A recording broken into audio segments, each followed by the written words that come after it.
mwenna mwagamba nti press akola kiro okufuna Ssaabasajja Kabaka ate kati mumuvuma Frank Aba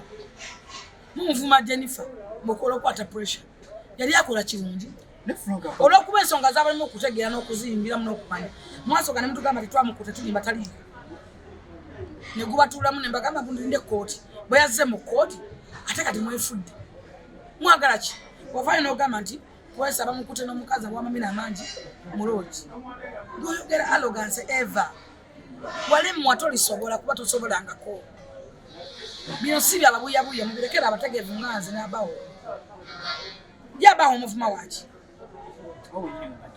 abawo omuvuma waki muvumenzi ateekayo kesi abawo ensonga zinazingira mwati abawo ye president wa TikTok ono mwana abadde ku TikTok omakwavumirani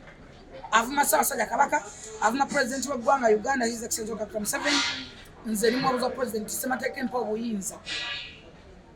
obuyingira mu nsonga ezo Abanyarwanda avuma baki lwaki muvuma Abanyarwanda bakoze eki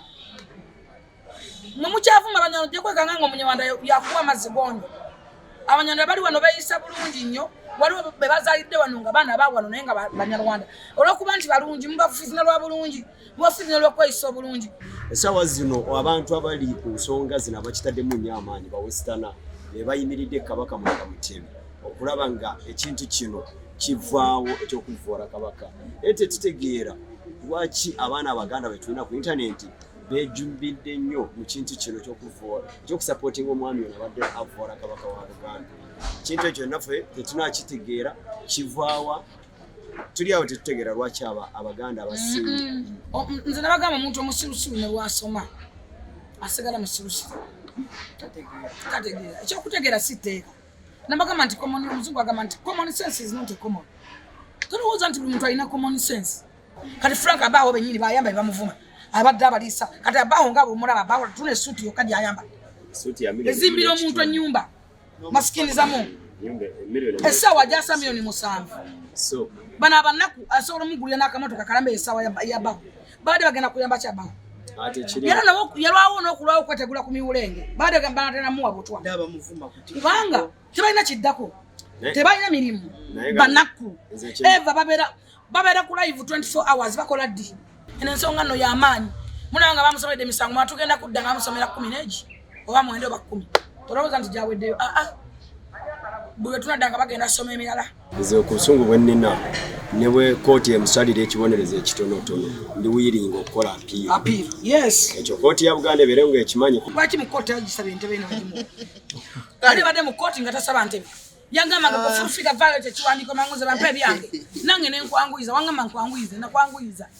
nze abanvuma mwegendereze nze mbabuulira nina gwenzizaako immediately ojja kumulaba Baganda bange Abawo ebbanga lyemaze ku intaneti nakasipendinga miliyoni nga 3 nga nziwaaba ababuyabuya omukunsiima bankubye bukubi about issue ya pressure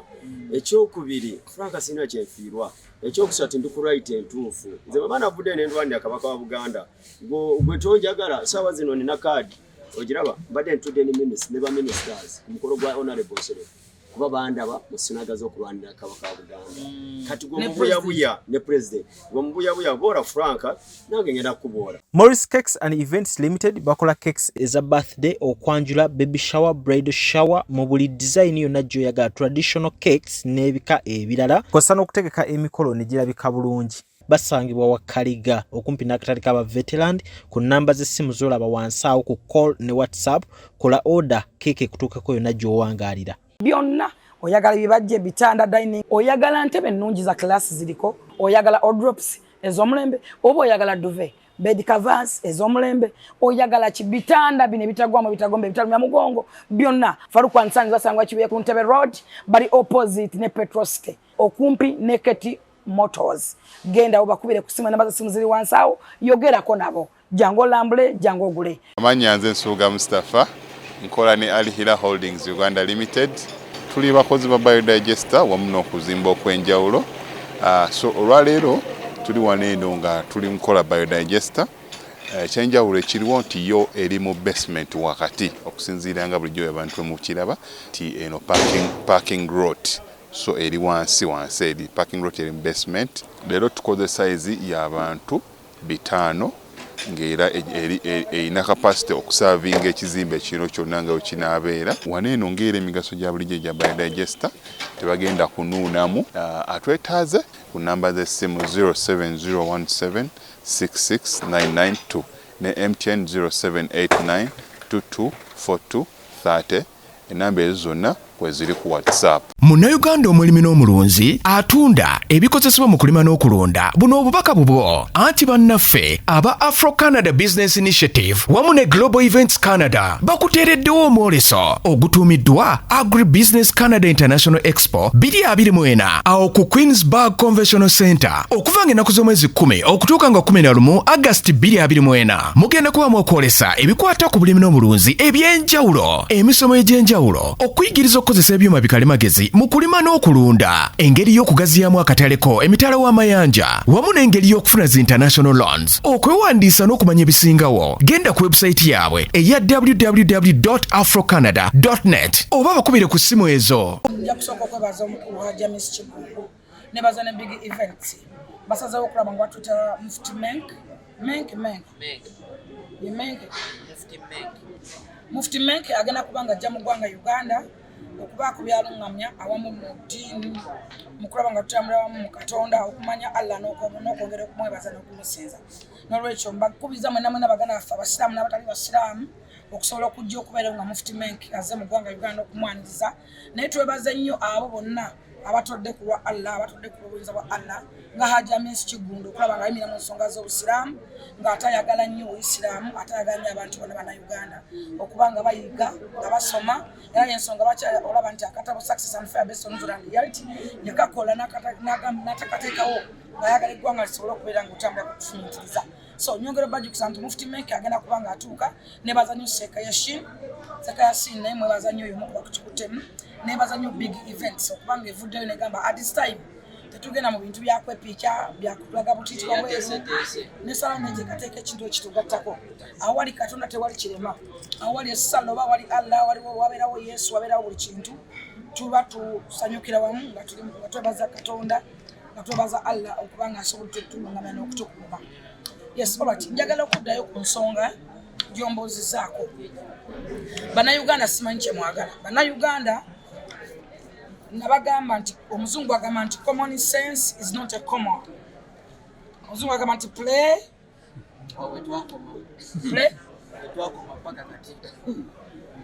n'omuzungu kyamulema naye nga omuzungu agamba nti the only way to conquer fear is to face fear. Sometimes abantu abasinga batya okufeesinga ebyo byolabanga ebizibu kufulufiga kunze Jennifer muzzukulu wa Kasujja Busujja.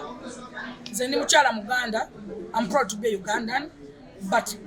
ndi mukyala Omuganda by tribe. I'm proud to be a Muganda woman. Nze ndi Muganda atali gere,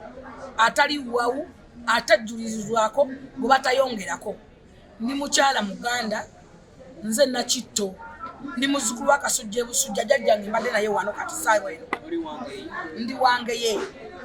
Ndi muzzukulu wa Kasujja Busujja. Ndi muzzukulu wa Nkali. Ombala gaffe tatula sulumba busulu mbirifunta likyali tto. Bompaaka walako ng'ebbanja liwedde. Kati gwe olowooza nti sirina kika. Ekitiibwa kya Buganda kikolebwa baani? Ekitiibwa kya Buganda kye kiki? I'm the one akola ekitiibwa kya Buganda. Ffe tukola Obuganda. Awatalifu Obuganda tebusobola kubeerawo. Ensonga za Buganda zimba olukuso. Tumugenda tutambuzaako.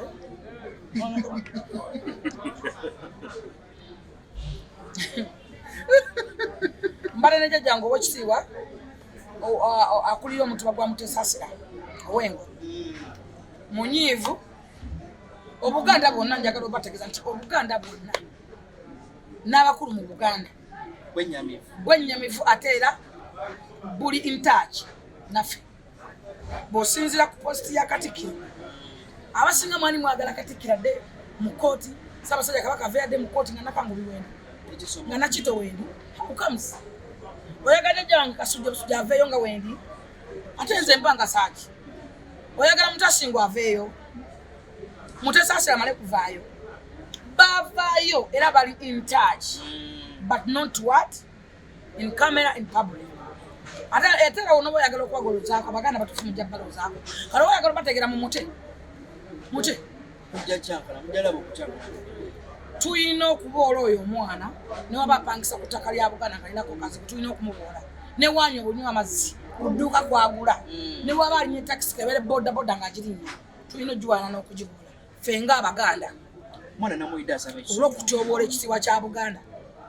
ekisonyiwo osobola okusonyiwa omuntu abantu bangi nnyo batusobya era basonyiyibwa naye osobola obuteerabira era omuntu osobola okumusonyiwa naye ensalosalo zakulekedde n'enkwagulo bwe zikuvuddeko abantu abasinga mugamba musonyiwa mulalu omulalu lwatavuma nnyina omulalu lwatavuma girlfriend we omulalu lwatavuma kitaawe omulalu akeera kumanya neteeka mulingira iti omulalu ategeera kumakya nti nkoze ensobi mugambe nanga ajja nnone omulalu ategeera buli comment n'agiddamu nti gwe fulufugandetera ekiwandiiko si mulalu oba employi zibadde zimuleka ebbanga lino ngajjo tezanga mu kooti tezaalinnye Semateeka w'eggwanga njagala okutegeeza gwe muvubuka gwe temumanyi mateeka Semateeka w'eggwanga Article 17 empa obuyinza obwenkomeredde ngaaza mu Uganda wali ababuuza yamukutengani owabirangani Semateeka mu Article 17 empa obuyinza obwenkomeredde empa right nganze full citizen okwetaba mu nsonga z'eggwanga Uganda zonna Semateeka erimu akawaayiro penal code njagala andi mwemuga mwasoma nnyo mwasomera ki kasuwa imbagamba mwasoma ki omuntu omugazi azalibwa mugezi nomubuyabuya newe osoma noyite makere nogende bwayise ng'oli mubuyabuya obeera mubuyabuya the many people abasomye nga babuyabuya okusoma kuyamba luzungu oba okubala n'okwongerezako ebyo batomanyi but omuntu omugazi azalibwa mugezi mutegedde bulungi omuntu omugazi akola ki asigala mugezi n'olwekyo goboddawo n'ogamba nti fulufuga yayitaba mu nsonga ziro ng'ani yaini abemengo basiise tebasirise Katikkiro kola obukozi post emu etegeeza binene nnyo tomanyi kyezitowa tomanyi kye bayita Katikkiro kola post tulina abavubuka wano abeefudde ababuyabuya olw'okuba nti nno baagala nnyo okubeera nga butrendinga baagala nnyo okwogeza arrogance baagala okwetaba mu nsonga buli nsonga bwe balatajatera yemu bagezaako nnyo okugikuba mwenna mwagambanga nti press akola kiri okuvuma Ssaabasajja Kabaka ate kati muvuma Frank Abawo muvuma Jennifer mukola okwata pressure yali akola kirungi olw'okuba ensonga z'abalimu okutegeera n'okuziyimbiramu n'okumanya mwasooka ne mutugamba tetwamukuta tulimba taliiyo ne gubatuulamu ne mbagamba bundinde kooti bwe yazze mu kooti ate kati mwefudde mwagala ki wavaayo n'ogamba nti kwesaba mukute n'omukazi aw'amamina amangi muloogi ng'oyogera arrogance eva walemmwa tolisobola kuba tosobolangako bino si byababuyabuya mubirekera abategeevu nganze n'abawo yabawo omuvuma waki abawo omuvuma waki muvumenzi ateekayo kesi abawo ensonga zinazingiramu atya abawo ye president wa TikTok ono mwana abadde ku TikTok nga kwavumira ani avuma Ssaabasajja Kabaka avuma president w'eggwanga Uganda His Excellency Dr. Museveni nze ni mwabuza president Semateeka empa obuyinza obuyingira mu nsonga ezo avuma wekitiibwa Joyce Buggwawo mama waffe mulambako ya ICT avuma speaker wa parliament nembasatu mu ggwanga Antamu ng'avuma waki yali amukoze lwaki amuvuma okwenkanaawo avuma mama wa president Museveni gwe tutaalabako ko kundeka nabadde simanyi na linnya lye omukyala Kalonda gwe yajja n'awummula edda avuma waki Abanyarwanda avuma baaki lwaki muvuma Abanyarwanda Abanyarwanda bakoze eki mwe mukyavuma Abanyarwanda gye kwekanga nga Omunyarwanda yakuwa amazzi gonyo Abanyarwanda bali wano beeyisa bulungi nnyo waliwo be bazaalidde wano nga baana baawano naye nga Banyarwanda olw'okuba nti balungi mubafiizina lwa bulungi mubafiizina lw'okweyisa obulungi waliwo abaana ffe tuli ku intaneti nze ndi nkulembera ba TikTok abali ku intaneti TikTok ataba mu mulunzi taba kibabeera ku masimu ku mitimbagano tulina akabinja k'abaana akali kuvuma ffe abali kusapootinga okwata omwana oli ebo ofollowinga akabinja k'abaana abo abasinga Baganda okuli omwami bamuyita Yujiza avugiddewa yeyita ku TikTok amanya g'amazale Ibrahim Sembatya okuli omwana bamuyita Jobless Billionaire amanya ge amatuufu ye Kisitu simanyani banji tiimu ennene eri kubaffe abavayo okwata omwana ono abasinga baganda esawa zino abantu abali ku nsonga zino abakitaddemu nnyo amaanyi bawesitana ne bayimiridde Kabaka mu Mutemi okulaba nga ekintu kino kivaawo ekyokuvuura Kabaka ete tutegeera lwaki abaana abaganda betulina ku intaneti bejumbidde nnyo mu kintu kino ekyokuvuura ekyokusapootinga omwami ono abadde avuura Kabaka wa Buganda kintu ekyo naffe tetunakitegeera kivaawa tuli awo tetutegeera lwaki abaganda abasinga nze nabagamba omuntu omusirusiru ne lwasoma asigala musirusiru tategeera ekyokutegeera siteeka nabagamba nti omuzungu agamba nti common sense is not a common tolowooza nti buli muntu alina common sense abantu bewadde obuyinza ku TikTok ne ku social media tukubira omulanga ministry ya ICT omuntu okwata ekisimu kyo kyayatika sikuliini okisibala babandi okinyizikisa kati nodda ku mbaga ya mwenemu ng'alega n'okwata maama waife n'otandika okuteekawo cause omukazi simanyi waawa n'ovuma who are you omanyi kye bayita obwa kingdoms do you know They don't know. do you know gwe mwe baana mmwe mugenda kulumwa envuuza n'ensekere mugenda kubonaabona mu nsi n'emisamba gya Buganda gigenda kubaluma mugenda kuba n'ebikolimo nga otambula odda kyennyumanyuma aga Katonda ali mu ggulu mbalayiridde omuntu atamanyi bwa Kabaka toddangamu kumanyira bwa Kabaka bonna awo bakabaka tebabalonda tebabakubako kalulu ne mu Bible balumu ne mu Bible boogerako nti bakabaka ne Bible yogera lwatu mu ngero 13 egamba nti muwenga abakulu ebitiibwa kubanga teri bukulu butava eri Katonda n'abo abaliwo balondebwa Katonda temumanyira bwa Kabaka bw'abantu ate mulekerawo okumanyira abantu nga mugamba mbwe abanyarwanda ojja kwekanga nga omunyarwanda yafumba ewa kitaawe ojja kwekanga nga omwana wasiziza omunyarwanda ogenda muwa obutwa ogenda kwekanga nga omunyarwanda yazadde abazzukulu abalungi ogenda batta ye abanyarwanda babakola ki olwokuba mumuyina emitima embi temweyagaliza wano nze ndaba ennyo tribe y'abanankole omunankole bulwajja mu ofiisi alwana okweta abanankole 10 ne wabeera mu poliisi wasanga DPS omunankole aba yasika banne n'abaleeta naye omuganda wabeera mu kifo akuba muganda munno okumugjamu temusobola kubeeramu babiri negwoleesa ennyini akwogerera oveewo negwoyambye ennyini akulwanisa oveewo kati Frank abaawo bennyini bayamba ebamuvuma abadde abaliisa kati abaawo nga bwemulaba abaawo tuna esuuti yokka gyayamba ezimbira omuntu ennyumba masikinizamu essaawa gyasa $7,000,000 bano abannaku asobola omugulira n'akamotoka kalamba essaawa yabawo baade bagenda kuyamba kyabawo era nabo yalwawo n'okulwawo okwetegula ku miwulenge baade banatenamuwa butwa kubanga tebalina kiddako tebalina mirimu banaku eva babeera ku live 24 hours bakola ddi eno ensonga nno y'amaanyi mulaba nga bamusomedde emisango mwana tugenda kudda nga bamusomera 10 n'egi oba 9 oba 10 tolowooza nti gyaweddeyo bwe tunadda nga bagenda soma emirala basome mbagambye mwetendanga mutumu eyimirire semateeka ekiragira ekyo kyogerebwa so tekikolebwa semateeka ekkiriza omulamuzi okugamba nti basuities baliwa kati mwabatamanyi mateeka mwatuse n'okuvuma looya wa Buganda looya wa Buganda gwovuma omumanyi mbwavuka simanyi motoka ki kati Ronald Musoka ajja kukusiba omwana ono wavaayo n'akusaba okuddibwamu omuddiremu nze sirina buyinza bumusonyiwanga nze era sirirwedde kumusonyiwa ekyokusonyiwa kya muntu nekyokunyiga ky'abantu sirina buyinza bumusonyiwanga nze nabalina okwetondera abamanyi sinze beyakosa abamanyi gyabadde ayitira nga bakosa abimanyi so nze sirwedde era sinze mutansaba kisonyiwo sinze ensonga yogamba nti singa avaayo n'agamba bamusonyiwe nze okubusungu bwe nnina ne bwe kooti emusalira ekibonerezo ekitonotono ndi wiringa okukola apiiro ekyo kooti ya Buganda ebeere ng'ekimanyi kuba nze natuuka wali nentyamuko nga omulamuzi agambye bamweyimirire ekyo simanyi mateeka ga kooti ekyo sikimanyi but kooti nesalawo omusango ogwo emisango 8 omwami oyo gyayina giri 8 wetugenda okuddira nga musango mujja kujja nga giri 10 oba nga 15 kooti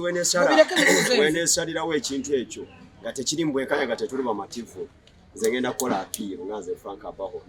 nina enganze nina omusango sinatekayo navayo ne mukolera video ne mugamba muganda wange wesinywe Kabaka wa Buganda video eri ku page y'omwami eyo ne yange yagiduwetinga nangamba gwa Abaho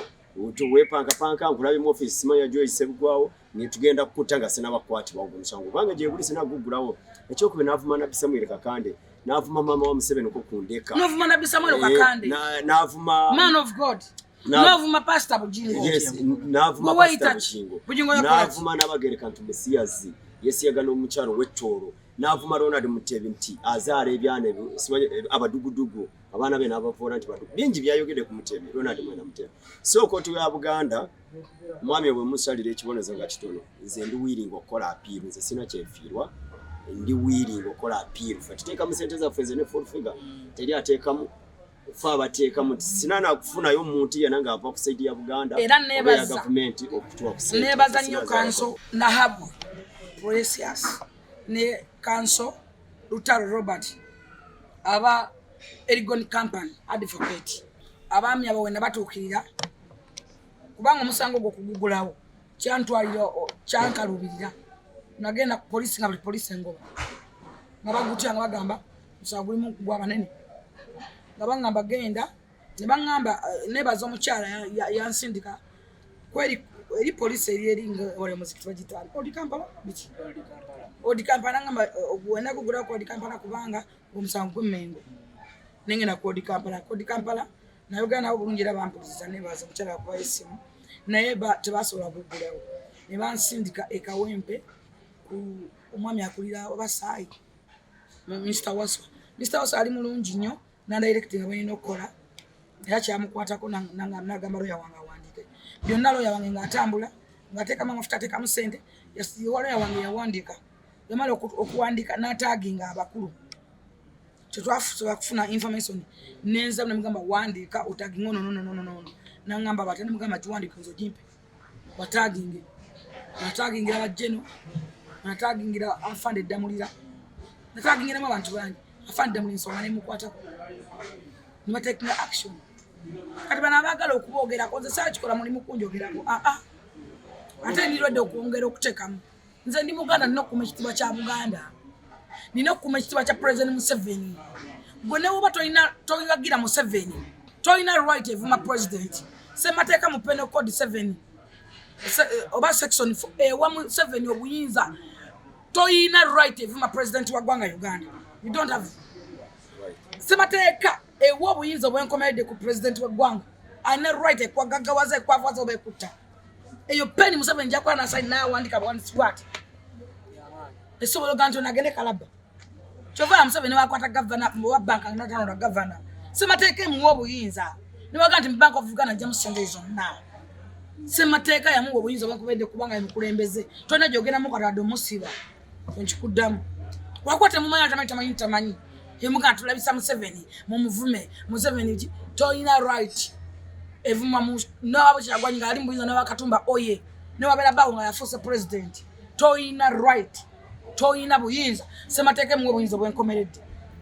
penal code esobola okusiba obulambo bonna lwakuma president wa gwanga tokomyo okuvuma mama wa Museveni yakola kibovu era kozeeki wamulabako mumanyi kubanga gofunya erinnya lye no gataka ebigambo byoyagala wewe tunulira emyaka gyo kati gwe mwana gwe emyaka gyo osobola okubanga wazaliwa Kabaka oli ku mwana kwayogera kabere kitabanyizo banga bwe tubala abaana bebazala mu biseera ebyo nekitabanyizo batya mu talimu kati yagambo yazalibwani bwayagala ntebe ye lwaki mu koti agisabye ntebe eno ndimu ali bade mu koti nga tasaba ntebe yangama nga kufika violet ekiwandiko manguze bampe byange nange nenkwanguyiza wangama nkwanguyize nakwanguyiza zabanvuma mwegendereze nze mbabulira nina gwenzizako immediately ija kumula baganda bange Abaho obanga lyemaze ku internet nakaspendinga millioni ngepi ngabisatu ngaziwaba ababuyabuya omukunsiima bankubye bukubi about issue ya pressure ekyokubiri Frank sina kyenfiirwa ekyokusatu ndi ku right entuufu nze mabana budde nendwandya Kabaka wa Buganda gwe tonjagala sawa zino nina card ogiraba mbadde ntudde ni ministers ne ba ministers kumukolo gwa honorable Sele kuba bandaba mu sinaga z'okulwanira Kabaka wa Buganda. Kati gwe mubuyabuya ne president gwe mubuyabuya bora Franka nange ngenda kuboora. Abakulu b'Emmengo mbadde nabo ngenda ne w'omulangira wa Sajja. Ojja kakasi njja kusiba place paka. Amanya nze Nsuuga Mustafa nkola ne Alihira Holdings Uganda Limited. Tuli bakozi ba biodigester wamu n'okuzimba okw'enjawulo. So olwaleero tuli waneeno nga tuli nkola biodigester. Ekyenjawulo ekiriwo nti yo eri mu basement wakati okusinziira nga bulijjo abantu mu kiraba ti eno parking lot. So eri wansi eri parking lot eri mu basement. Leero tukoze size y'abantu 5 ng'era erina capacity okusavinga ekizimbe kino kyonna nga wekinaabeera. Waneeno ng'era emigaso gya bulijjo gya biodigester tebagenda kunuunamu. Atwetaaze ku namba z'essimu 07017669992 ne MTN 0789224230. Enamba ezo zonna kweziri ku WhatsApp.